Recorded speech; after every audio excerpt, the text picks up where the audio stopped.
एक गांव में एक छोटा सा घर था जो वीरान खेतों के बीचों बीच वाक़ई था। ये घर बरसों से खाली पड़ा था और गांव के लोग कहते थे कि वहाँ कुछ अजीब और गरीब चीजें हैं होती हैं। रात को घर से चीखों की आवाजें आती थीं और कई लोगों ने वहाँ भूतों को देखने का दावी किया था। एक दिन एक नौजवान लड़की नायाब, जो महमजूई की शौकीन थी, ने फैसला किया कि वो उस पुरासरार घर की हकीकत मालूम करेगी।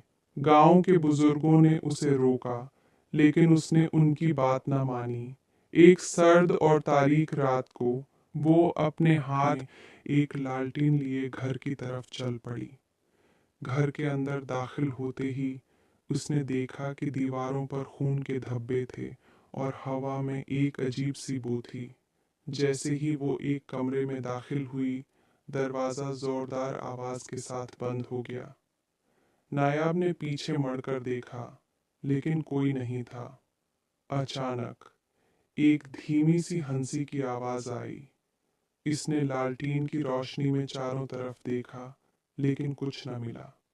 फिर वो सीढ़ियों की तरफ बढ़ी जो ऊपर की मंजिल तक जा रही थीं। सीढ़ियां बहुत पुरानी और चरमराती हुई थीं। ऊपर पहुंचकर उसने देखा कि एक पुरानी कुर्सी झूल रही थी, हालांकि वहां हुआ का नाम वो निशान तक न था।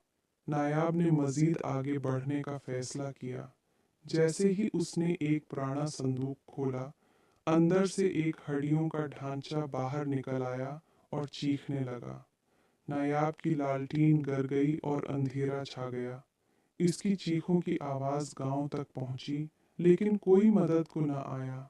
सुबह होने पर गांव के लोग इस घर के करीब गए, लेकिन नायाब का कोई सुराग न मिला। सिर्फ उसकी लालटीन और जमीन पर एक पैगाम लिखा हुआ था, यहाँ वही आता है जो कभी वापस नहीं जाता। तब से इस घर को मौत का घर कहा जाता